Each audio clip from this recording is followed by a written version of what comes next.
Assalamualaikum warahmatullahi wabarakatuh. Selamat malam mahasiswa Sekolah Tinggi Teknologi Terpadu Nur Fikri, Program Studi Teknik Informatika dan Sistem Informasi di mata kuliah ETK Profesi semester 7. Pada kesempatan kali ini kita sudah memasuki pertemuan yang keempat, yaitu kita akan membahas tentang kompetensi di bidang teknologi informasi. Harapannya dengan materi ini mahasiswa dapat menerangkan kompetensi apa saja yang ada di bidang teknologi informasi, dan mahasiswa juga dapat menjelaskan cara mencapai kompetensi di bidang teknologi informasi.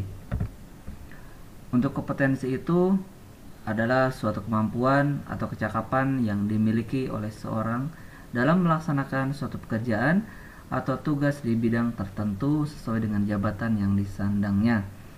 Menurut Undang-Undang Nomor 13 Tahun 2003 tentang Ketenagakerjaan, kompetensi kerja adalah kemampuan kerja setiap individu yang mencakup aspek pengetahuan, keterampilan, dan sikap kerja yang sesuai dengan standar yang ditetapkan. Apa sih manfaat merekrut pekerja yang memiliki kompetensi? Yang pertama, memperjelas standar kerja dan harapan yang ingin dicapai oleh perusahaan. Yang kedua, kompetensi individu dapat digunakan sebagai alat seleksi tenaga kerja yang potensial. Yang ketiga, kecakapan tenaga kerja akan memaksimalkan produktivitas dalam perusahaan. Yang keempat, kecakapan atau kompetensi tenaga kerja dapat dijadikan dasar dalam mengembangkan sistem remunerasi. Yang kelima, kompetensi dapat membantu perusahaan untuk dapat beradaptasi terhadap perubahan yang terjadi. Yang keenam, kompetensi dapat memudahkan perusahaan dalam menyelaraskan perilaku kerja dengan nilai-nilai organisasi. Nah, kenapa sih kompetensi itu diperlukan? Ya, pada dunia kerja, kecakapan dibutuhkan untuk mengetahui tipe pekerjaan seperti apa yang tepat bagi seseorang. Apabila kompetensi atas diri seorang karyawan telah diketahui, maka suatu perusahaan dapat membantu untuk mengembangkan pribadi melalui training atau pelatihan tertentu. Selain itu juga, kompetensi yang dimiliki seorang karyawan mampu menjadi petunjuk bagi perusahaan untuk mengetahui sejauh mana ia mampu menampilkan diri dan memberikan hasil kerja optimal untuk perusahaannya. Nah, di sini ada kompetensi bidang teknologi informasi. Ada beberapa hal kompetensi profesionalisme di bidang IT. Yang pertama ada keterampilan pendukung solusi IT, ada keterampilan pengguna IT, dan yang ketiga pengetahuan di bidang IT. Untuk kompetensi di bidang IT, kompetensi ditunjukkan dengan dimiliki dan didemonstrasikan kemampuannya, itu skillnya. Seperti keterampilan mendukung support society, itu melakukan instalasi pada Microsoft Windows, menghubungkan perangkat keras atau hardware, kemudian melakukan instalasi Linux, pasang dan konfigurasi mail server, FTP server, web server, kemudian memahami routing, terus CGI programming. Nah, keterampilan pengguna IT itu maksudnya di sini itu kemampuan mengoperasikan perangkat keras, administrator, dan melakukan konfigurasi solusi yang mendukung networknya. Nah, di sini yang pertama ya itu administer perangkat network, kemudian mencari sumber kesalahan di jaringan dan memperbaikinya, kemudian juga mengelola network security, memonitor dan administer network security, terus juga memonitor administrasi sebuah database, kemampuan menangkap digital image. Terus yang ketujuh ada mengakses internet, kemudian membuat halaman web dengan multimedia, terus penggunaan perangkat lunak seperti internet, perangkat lunak internet ya yang berbasis Windows seperti Internet Explorer, Internet, FTP, IRC. Nah ya, dalam bidang teknologi ini biasanya lowongan pekerjaan yang banyak sekali dibutuhkan atau dicari oleh perusahaan Yang pertama ada web developer atau web developer programmer, yaitu web developer adalah pengembangan web yang bekerja untuk merancang, terus membuat dan memelihara situs web dan aplikasi web. Jadi biasanya diartikan sebagai pengembang web. Ya, maksudnya di sini seorang yang berhubungan dengan pembuatan suatu web. Untuk menjadi seorang web developer, yaitu kompetensi yang harus dimiliki, yaitu bisa membuat halaman web dengan multimedia, kemudian CGI programming. Nah, kemudian ada di sini ada web design yang kedua.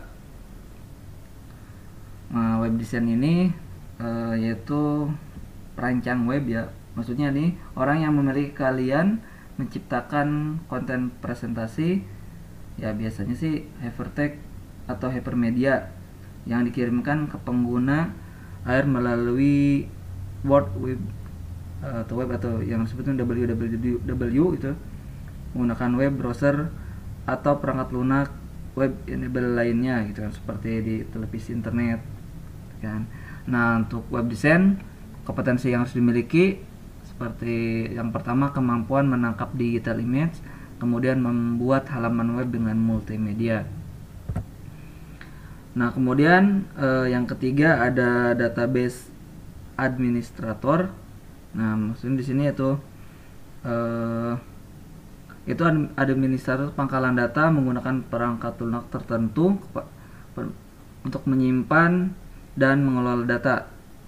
Peran di sini mencakup sebagai perancang kapasitas, terus ada instalasi, konfigurasi, kemudian rancangan pangkalan data, migrasi, monitor kerja, dan lainnya. Kan? Apa sih gitu kan tugas database administrator?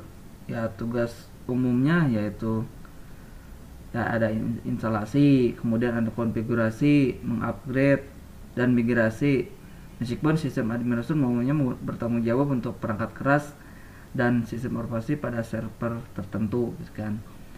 Terus kompetensi yang harus dimiliki untuk menjadi seorang database administrator, ya yang pertama monitor dan administer sebuah database. Kemudian yang kedua, sistem administrator.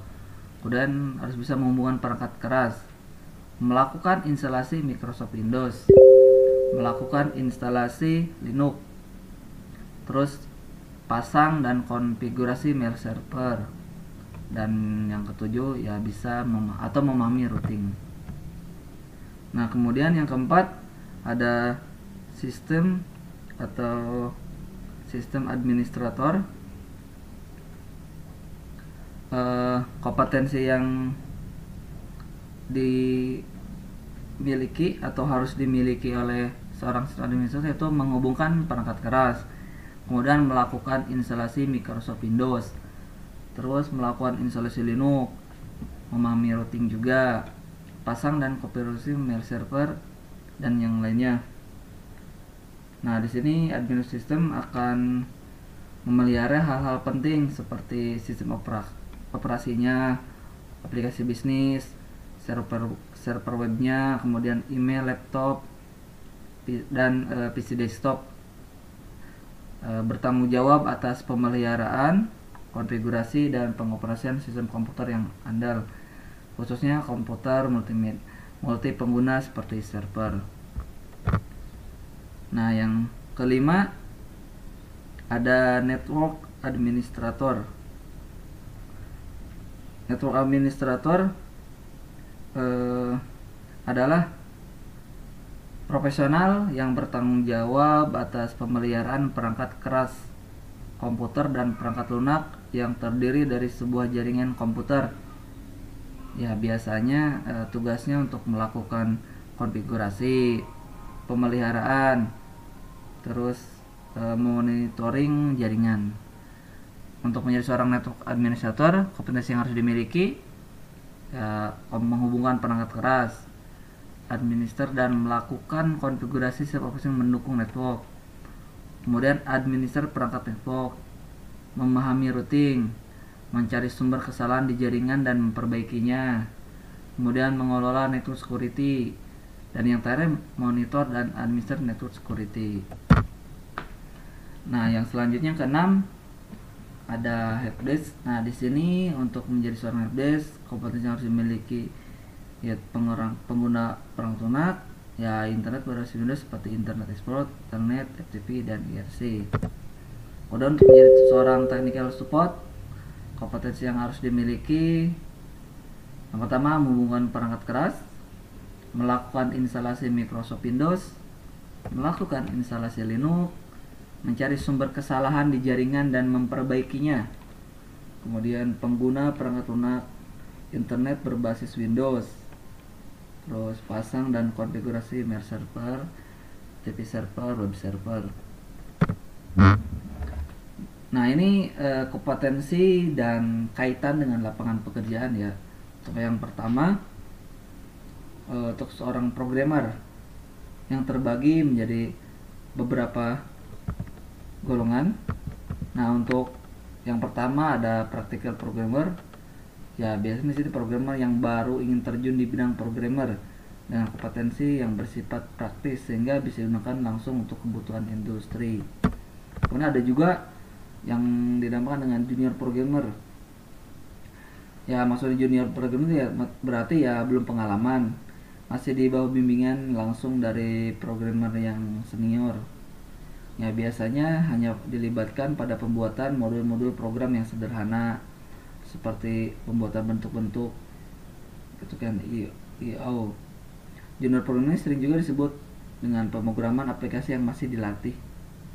Untuk junior programmer ya deskripsi pekerjaan biasanya menguasai algoritma pemrograman, terus mampu menulis coding dengan menggunakan program tertentu, terus sudah memahami konsep basis data, sudah bisa mengoperasikan aplikasi basis data, kemudian juga sudah bisa membuat aplikasi database yang sangat sederhana, terus melakukan pengujian terhadap program aplikasi, mampu membuat laporan dari database sesuai dengan informasi yang dibutuhkan, terus mampu membuat dokumentasi atas program aplikasi.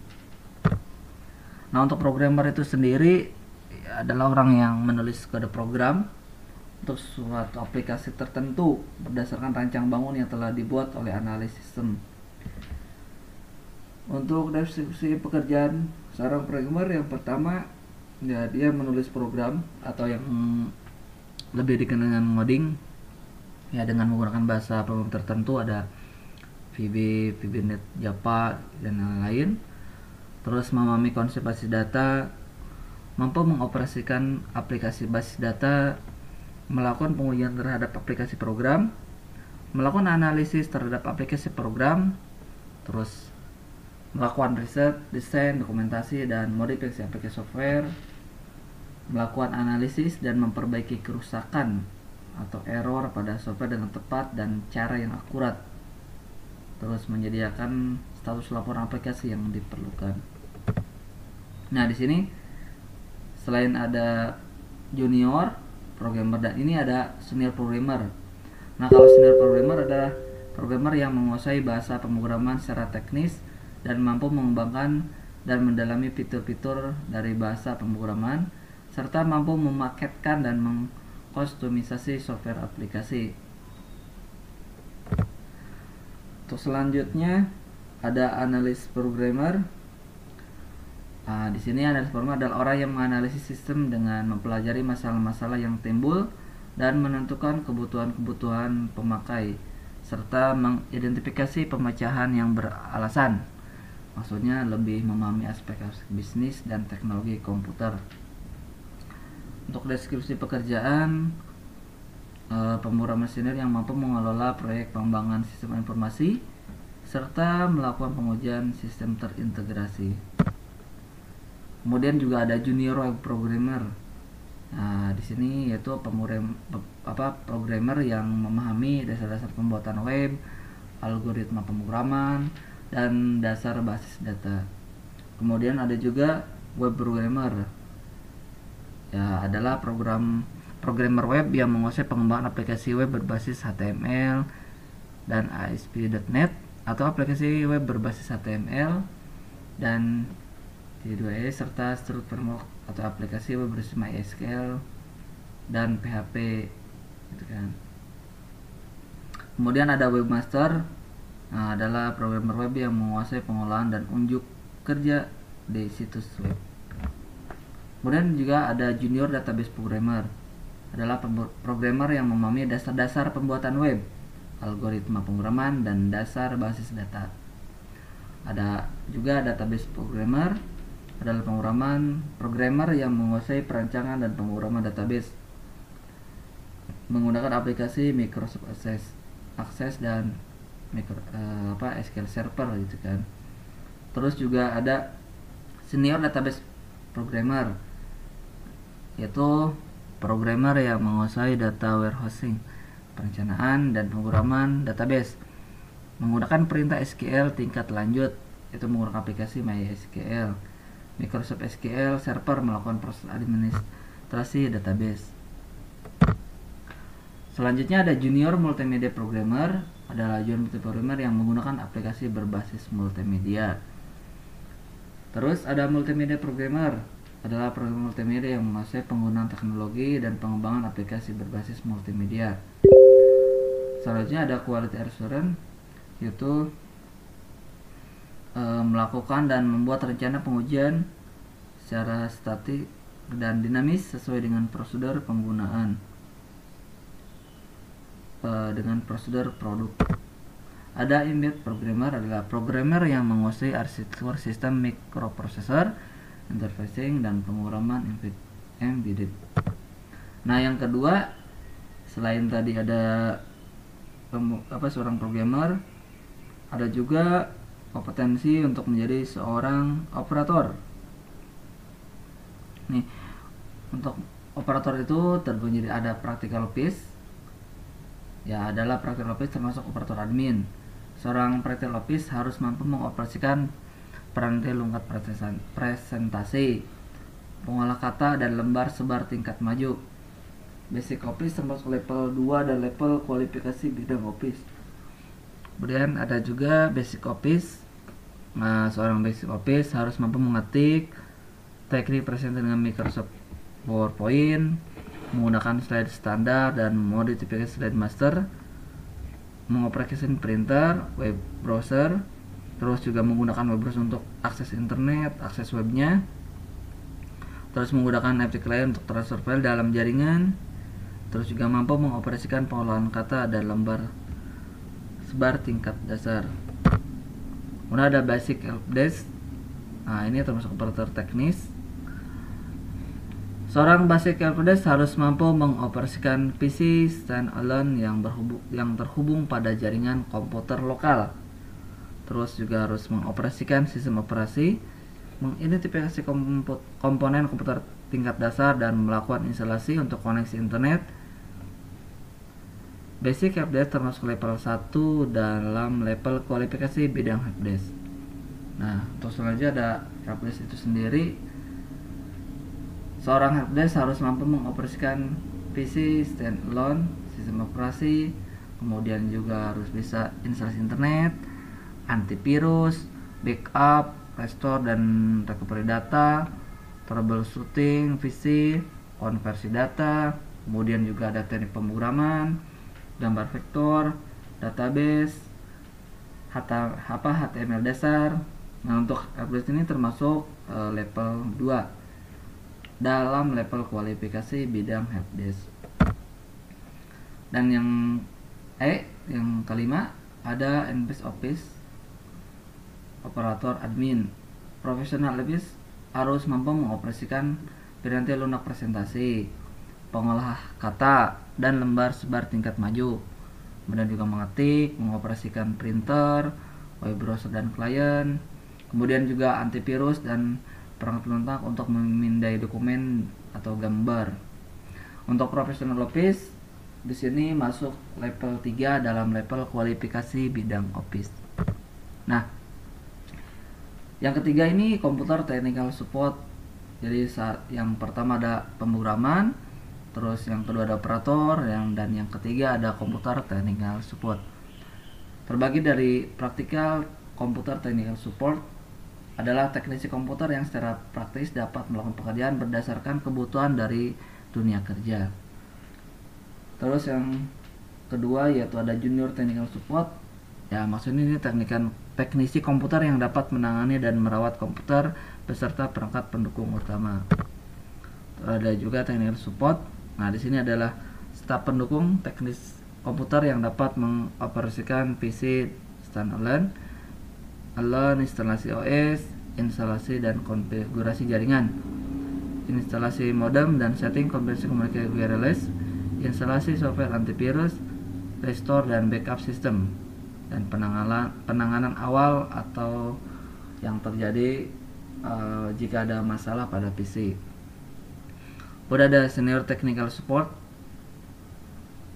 Sama juga di sini ada staf pendukung senior teknis komputer yang dapat mengoperasikan PC standalone, instalasi OS gitu kan. Ada kemudian instalasi dan konfigurasi jaringan, instalasi modem dan setting konfigurasi komunikasi wireless.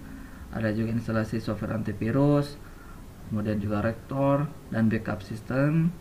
Kemudian ada penanganan awal atau jika ada masalah pada PC, memperbaiki sistem jaringan, terus juga menggunakan remote access, upgrade dan migrasi OS. Nah, yang keempat ada jaringan komputer, kemudian ada practical network, adalah menangani dan mengerjakan komputer dan sistem operasi berbasis Microsoft Windows gitu kan.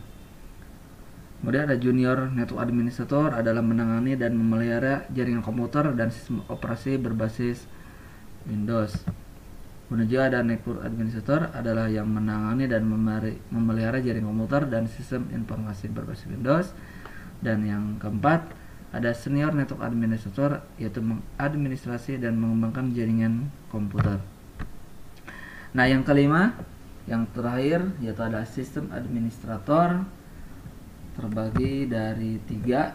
Ada junior sistem administrator, yaitu menangani dan memelihara sistem operasi dan server.